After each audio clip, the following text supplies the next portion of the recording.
Klausimų turim? Ne. Bendrų sutarimų? Taip, pritarėm. Ačiū. 5 klausimas. T1-200 dėl Pagėgių savivaldybės tarybos 2021 m. balandžio 29 dienos sprendimo numeris T91 dėl būsto nuomos ar išperkamosios būsto nuomos mokesčių dalies kompensacijų mokėjimo ir permokėtų kompensacijų grąžinimo tvarkos aprašo patvirtinimo pakeitimas. Rengėja Laimutė Šegždienė. Prašom, Laimutė. Pirmiausia, noriu įvesti pataisymą, tai 1.1 papunktyje vietoj 6.2 įrašyti 5.4 papunktį. Taip pat ir tekste toliau vietoj 6.2 įrašyti 5.4. Taigi, kadangi nuo šių metų Liepos 1 dienos pasikeitė ir įsigaliojo Lietuvos Respublikos paramos būstui įsigyti ir išsinuomoti įstatymo pakeitimai, pasikeitė 10, 17 ir 18 įstatymo straipsniai, todėl turime pakeisti ir mūsų patvirtintą tvarką. Keičiasi kompensavimo tvarka, pati formulė keičiasi kompensavimo ir dydžiai. Pagėgių savivaldybei norinčių, kad kompensuotų būsto nuomą, neturėjome iki šių metų, šiais metais atsirado vienas žmogus. Ačiū. Klausimų turim? Ne. Pasisakyti. Tai bendrų sutarimų su papildymu, taip? Taip. Gerai, ačiū. 6 klausimas T1-194 dėl Pagėgių savivaldybės tarybos 2023 m. rugpjūčio 21 dienos sprendimo numeris T149 dėl Pagėgių savivaldybės jaunimo reikalų tarybos sudarimo pakeitimo. Rengėja Irena Jurgutienė. Prašom, Irena. Labą dieną. Prašau priimti šį sprendimą, nes reikalinga pakeisti savivaldybės jaunimo reikalų tarybos sudėtį 5 jaunimo atstovus, kadangi baigėsi 2 metų kadencija ir pagal mūsų priimtus nuostatus ir jaunimo reikalų agentūros ir socialinės apsaugos ministerijos teisės aktus mes po 2 metų turim ją keisti. Ačiū, Irena. Norinčių paklausti, pasisakyti. Bendrų sutarimo? Taip. Ačiū, pritarta. 7 klausimas, aš esu nusišalinęs, tai Gintai tada. Jeigu perskaitys.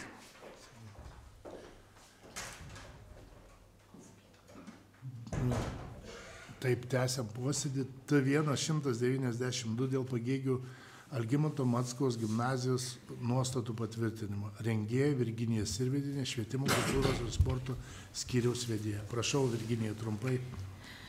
Taip, šiuo sprendimo projektu yra teikiami tvirtinti Pagėgių Algimanto Mackaus gimnazijos nuostatai. Nuostatai yra keičiami, nes pasikeitė ir vietos savivaldos įstatymas ir daug kitų poįstatyminių teisės aktų ir švietimo įstatyme yra reglamentuota, kada galima atleisti direktorių, kokia yra atleidimo procedūra ir iš esmės viskas yra pateikta nuostatų lyginamajame variante, kas keičiasi, tai galima susipažinti. Ačiū rengėjai. Norinčių paklausti, pasisakyti. Prašau balsuoti. Bendrų sutarimų? Ačiū.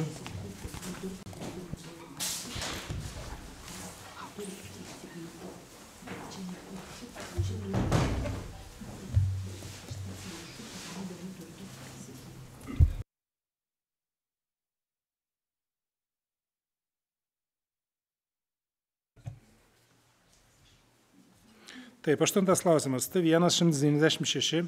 Dėl ilgalaikio materialiojo turto perėmimo savivaldybės nuosavybėn ir jo perdavimo Pagėgio Algimanto Mackaus gimnazijos valdyti, naudoti ir disponuoti jo pasitikėjimo teisę. Rengėja Loreta Zinovienė. Prašom. Šio sprendimo projektu sutinkame perimti Pagėgių savivaldybės nuosavybėn šiuo metu Nacionalinės švietimo agentūros patikėjimo teise valdoma ilgalaikį materialųjį turtą. Tai yra 39 nešiojimus kompiuterius, kuriuos jau yra įsigijusi Pagėgio Algimanto Mackaus gimnazija. Šio turto naudojimo tikslas yra gerinti švietimo paslaugų kokybę, aprūpinant šią gimnaziją kompiuterinę įrangą ir priedais.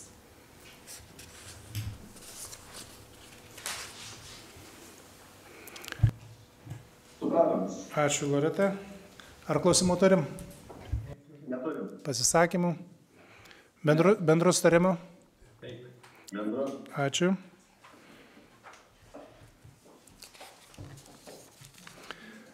Devintas klausimas, T1 195, dėl Pagėgių savivaldybės tarybos 2024 m. vasario 15 dienos sprendimo numeris T39 dėl Pagėgių savivaldybės Pagėgių palaikomojo gydymo slaugos ir senelių globos namai pavadinimo pakeitinimo ir nuostatų patvirtinimo pakeitimo.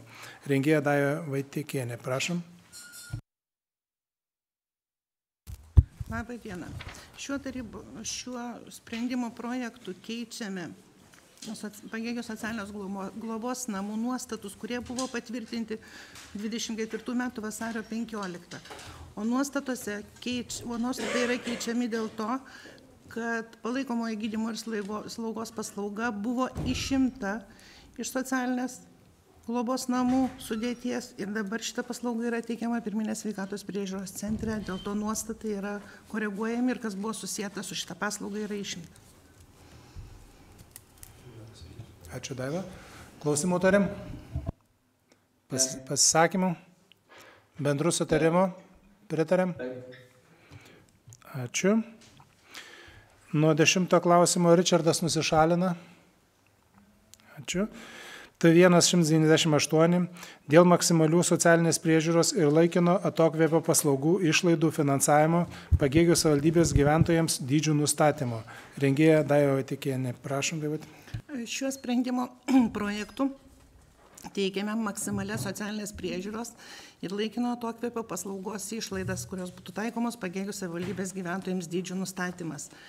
Kadangi šiais metais yra katalogija patvirtinta nauja laikino atokvėpio paslauga, dėl to yra tvirtinamos, yra įdėtos kainos, taip pat socialinės priežiūros visos paslaugos, tiek pagalba į namus, tiek socialiniai įgūdžiai, tiek asmeninė pagalba, tiek apgyvendinimas apsaugotame būste, tiek vaikų dienos centrų paslauga ir socialinė reabilitacija.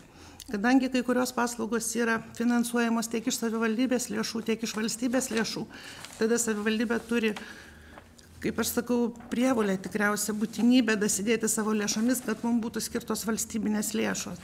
Tai dėl to tos maksimalios kainos ir yra tvirtinamos, į kurias būtų galima vadovaujantis skirti priedą iš savivaldybės biudžeto. Tai aiškiai, kiek suprantu, čia tik maksimalios, taip? Čia taip, mažesnės galės bus. Taip, ir yra kai kurios mažesnės, čia yra maksimalios. Ačiū. Ačiū, Daiva. Ar klausimų turim? Pasisakymų? Ne. Bendrų sutarimo? Tinka. Ačiū. Ričardas, gal girdi? Porė, gerai, ačiū. 11 klausimas T1 197 dėl Pagėgių savivaldybės tarybos 2016 m. kovo 31 dienos sprendimo numeris T82 dėl tarnybinių lengvųjų automobilių naudojimo Pagėgių savivaldybės biudžetinėse įstaigose taisyklių patvirtinimo pakeitimo. Rengėja Rasa Žuklijutė. Prašom, Rasa. Labą dieną. Šis tarybos sprendimo projektas parengtas atsižvelgiant į tai, kad nuo šių metų rugpjūčio 30 dienos buvo panaikintas Lietuvos Respublikos vyriausybės nutarimas, kuriuo yra reglamentuodami tam tikri nuostatai ir pasinaikino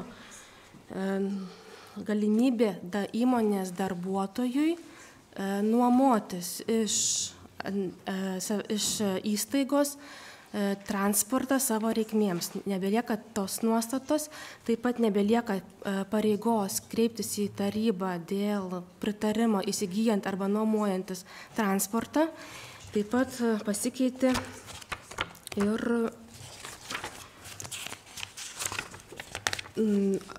kompensacija už nuosavo transporto naudojimo tarnybinėms reikmėms. Taip pat buvo taisyklės pritaikytos atsižvelgiant į tai, kad atsirado hibridinių ir elektromobilių rinkoje. Tai čia, kiek suprantu, kas liečia tarnybinių automobilių maksimalę sumą, taip? Jeigu norim nuomotis ar ne? Ne, 4 dalykai. Atvarka pačią, ne? Pačią tvarką tvirtinam. Gerai, ačiū. Ar klausimų turim? Neturim. Gerai. Bendrų sutarimų? Pritarėm? Ačiū. Kadangi 12 klausimą esame nusišalinę visi išskyrus Aivarą, tai bendrų sutarimų visą klausimą spręsim. Iš esmės. Taip, 12 klausimas T1-199 dėl Pagėgių savivaldybės tarybos 2024 m. vasario 15 dienos sprendimo numeris T21 dėl Pagėgių savivaldybės 2024 m. biudžeto patvirtinimo pakeitimo 7. būtent. Rengėja Rūta Frederikienė. Prašom, Rūta. Labadiena. Šiuo sprendimo projektu dėl Pagėgių savivaldybės 2024 metų biudžeto patvirtinimo pakeitimo 7 kartą teikiama tvirtinti į savivaldybės biudžetą gautas lėšas. Tai būtų sudarytų 518 171 euras gautos lėšos, taip pat patvirtinam gautas ES fondų ir kitos tarptautinės paramos projektų vykdymui lėšas 1 139 387 eurus ir yra gautas Lopšelių darželių direktorės prašymas padidinti biudžetinės įstaigos pajamas už teikiamas paslaugas 100 eurų. Tai visos pajamos ir išlaidos didėja 1 657 658 eurai. Ir jos yra paskirstytos pagal, pirmiausia, atsižvelgiant į metų pradžioje nepilnai skirtą finansavimą, taip pat į asignavimų valdytojų prašymus, kitus skaičiavimus ir perskirstoma yra 120 250 eurų asignavimų, kurie netekia paskirties yra. Ačiū, Rūta. Klausimų turim? Ne. Pasisakymų? Neturim. Ačiū. Tai bendrų sutarimų? Taip. Ačiū. Projektui pritarta. 13 klausimas T1-201 dėl pritarimo bendradarbiavimo sutarties sudarimui. Rengėja Inga Kozmarskinė. Prašom, Inga. Labadiena. Yra parengtas tarybos sprendimo projektas, kuriuo siekiama pritarti bendradarbiavimo sutarties pasirašymui tarp Kęstučio bataliono ir Pagėgių savivaldybės. Projekto iniciatoriai yra Kęstučio batalionas, kuris kviečia pasirašyti bendradarbiavimo sutartis tiek su Pagėgių savivaldybė, tiek ir su kitomis Tauragės regiono savivaldybėmis. Sutartis sudaroma metams, konkretaus renginių ar kitų veiklų plano nėra, tačiau sutartyje numatyta, kad šalys bendradarbiaus kartu organizuodamos renginius, dalyvaudamos bendruose sporto ar edukaciniuose projektuose. Pagal poreikį ir galimybės galbūt savivaldybės darbuotojai bus įtraukti į mokymus ar pratybas. Bendradarbiavimas su batalionu iš tiesų vyko iki šiol, tačiau su atskiromis savivaldybei pavaldžiomis įstaigomis, kurios taip pat turėjo atskiras bendradarbiavimo sutartis, todėl ir buvo nuspręsta pasirašyti vieną bendrą bendradarbiavimo sutartį su Pagėgių savivaldybė. Pritarus šios sutarties sudarimui naudą gaus, aišku, abi šalis, tai Tai ir patirties mainai, ir socialinė partnerystė, na ir patriotiškumo stiprinimas ir panašiai. Tai būtų tiek. Kiek suprantu, tai yra metinis sutartis, taip? Metams, taip. Ačiū. Klausimų turime? Pasisakymai? Bendrų sutarimų? Ačiū. Apsvaršius projektui pritarta. Apsvaršius visus klausimus komitetą skelbiu baigtu. Ačiū, kad dalyvavote ir susitikimo taryboje.